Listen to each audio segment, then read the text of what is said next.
You ever meet someone who believes the entire neighborhood exists just to follow their rules? Well, that was Karen. And the day she marched across my lawn with a clipboard, sunglasses, and righteous fury, I knew something ridiculous was about to happen. It started on a peaceful Saturday morning. I was sipping coffee on my porch, admiring the shade of my 20-year-old maple tree, a tree planted the week my daughter was born. That tree wasn't just wood and leaves. It was memories. It was milestones. It was ours. Then came the footsteps. Tap, tap, tap. That dramatic rapid-fire walk only Karens have mastered. She stopped in front of the tree, folded her arms, and said loudly, "This tree is a hazard to the neighborhood, and you need to cut it down immediately." No hello, no morning greeting. Just instant drama. I blinked, confused. A hazard? It's perfectly healthy. Karen scoffed like she had a PhD in arbor science. It drops leaves. Leaves clog drains. And branches could fall. I already told the HOA. They'll fine you if you don't remove it. She said it like it was a royal decree. Meanwhile, a light breeze rustled the branches, as if the tree itself sighed at her nonsense. I tried to stay calm. I've never had a complaint in 20 years. Well, now you do. Consider this your notice. She thrust a printed violation at me, her own made-up form. That's when I noticed her yard behind her. Dead grass. Overgrown bushes. A fence leaning like it had given up on life. And here she was, policing my perfectly maintained property. "I'm not cutting anything," I said firmly. Her nostrils flared like an angry bull. "We'll see about that. I already contacted the city." And that was her fatal mistake. Because unlike HOA intimidation games, city officials don't play neighbor war politics. Facts matter. Laws matter. Evidence matters. But Karen didn't understand that. She strutted away like she had already won, muttering, "Enjoy the fine." If only she knew. Later that afternoon, I called the city myself. The inspector listened patiently and said he'd be by in a few days. He sounded unconcerned, calm, as if he'd dealt with 50 Karens before lunch. Meanwhile, Karen walked past my house twice more that day, staring at the tree like it personally insulted her bloodline. I had a feeling this was going to get interesting. Very interesting. 3 days later, a white city truck rolled up, and out stepped a calm, clipboard-carrying inspector named Mr. Reyes, the kind of guy who looked like he'd seen every flavor of neighborhood drama imaginable. He gave me a polite nod, then glanced up at my tree. Karen must have been waiting behind her blinds, because the moment he arrived, she practically sprinted out of her house like she'd been launched. "There!" she shouted, pointing at the tree as if exposing a crime scene. "This tree violates city safety codes. It's dangerous. It blocks sunlight. Mr. Reyes lifted a hand calmly. "Ma'am, I haven't even started my assessment yet." She ignored him and continued, waving papers around. "I have documented leaf debris. And look, branches. Dangerous branches." He blinked slowly. "Ma'am, trees have branches." Her mouth dropped open like he'd insulted her lineage. Meanwhile, I stood there, silent but smiling on the inside. Mr. Reyes began examining the tree. He checked the trunk, leaves, roots, and branches. He even gave the bark a little tap like a doctor checking a heartbeat. Finally, he stepped back and wrote something on his sheet. Karen leaned forward, eager and twitchy. "Well, issue the removal order." He looked at her first.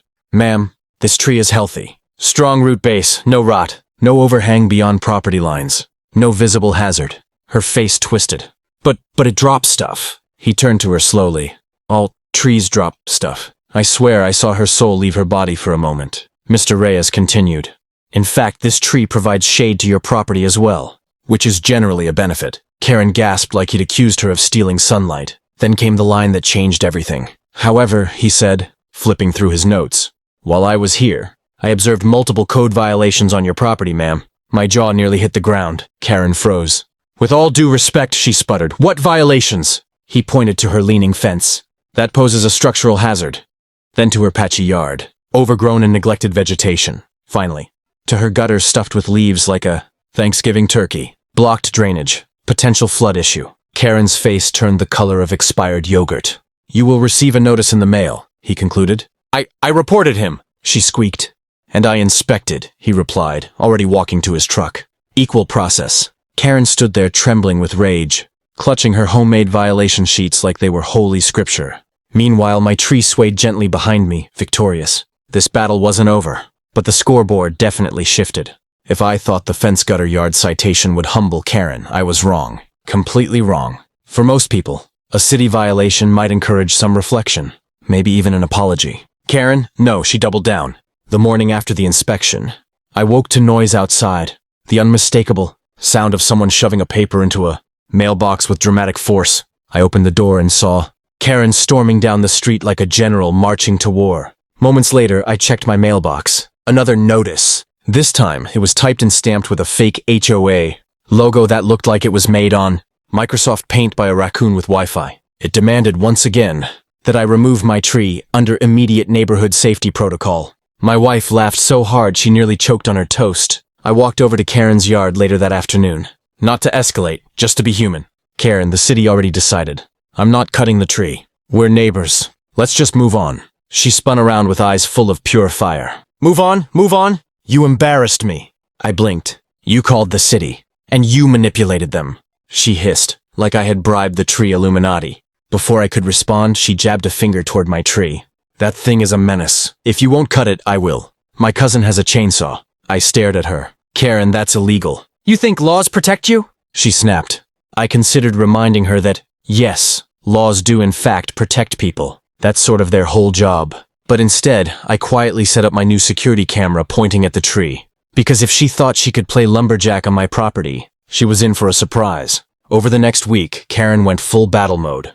She posted angry flyers calling me tree tyrant. She told neighbors I was harboring dangerous foliage. She pretended to take pictures of falling leaves like she was documenting a crime. And every time a leaf touched the ground, she'd point and gasp dramatically, as if nature itself was personally attacking her. Then the city letter arrived. Not for me, but for her. I watched from my porch as she opened it. Her face twisted, crumpled, then she screamed.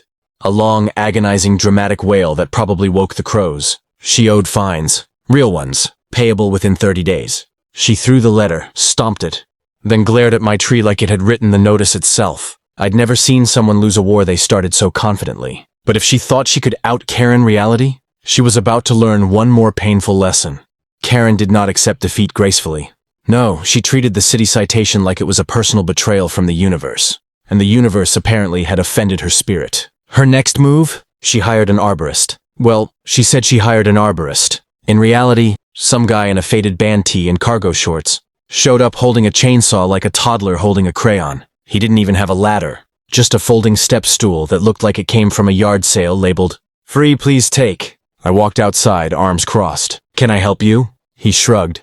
"Lady told me there's a dangerous tree. Said I could trim it." Karen emerged behind him, triumphant, like she'd just summoned a warrior. "He's a tree specialist. He will remove the hazard."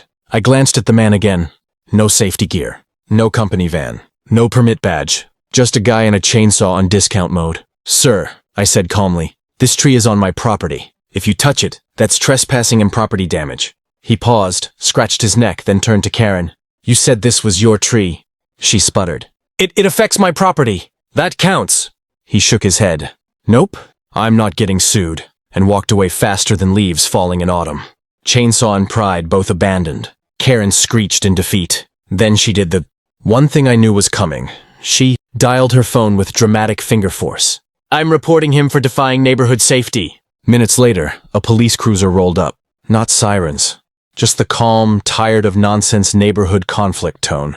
Officer Daniels stepped out, eyebrows raised like he'd already heard the whole story from dispatch and silently regretted his career choices. Karen rushed to him, pointing at the tree so wildly she almost launched herself airborne. "There, it's a danger. He refuses to remove it." The officer turned to me. "Sir, you have documentation from the city?" I handed him a copy of the inspection report. He read, nodded, and then turned to Karen. "Ma'am, this tree is compliant. The city confirmed it. You cannot demand its removal." She stomped, trembling. "But the leaves." "The leaves!" He blinked slowly. "Ma'am, it's a tree." Then he handed her a slip. "Also, you have outstanding city fines. You need to address those." Silence. Explosive, painful silence. Karen's knees buckled like a deflated lawn inflatable. The officer leaned toward me quietly. "Good tree. Don't let it go." I smiled. "Never planned to." Karen shuffled away, defeated, fined, and leaf traumatized. My tree stood tall, untouched, unbothered, and completely victorious. Sometimes nature doesn't just provide shade. It throws shade. Thanks for watching. If you enjoyed this story, make sure to like the video, subscribe to the channel, and drop a comment below telling me what you would have done in this situation. Your support means everything. More crazy neighbor stories are coming soon.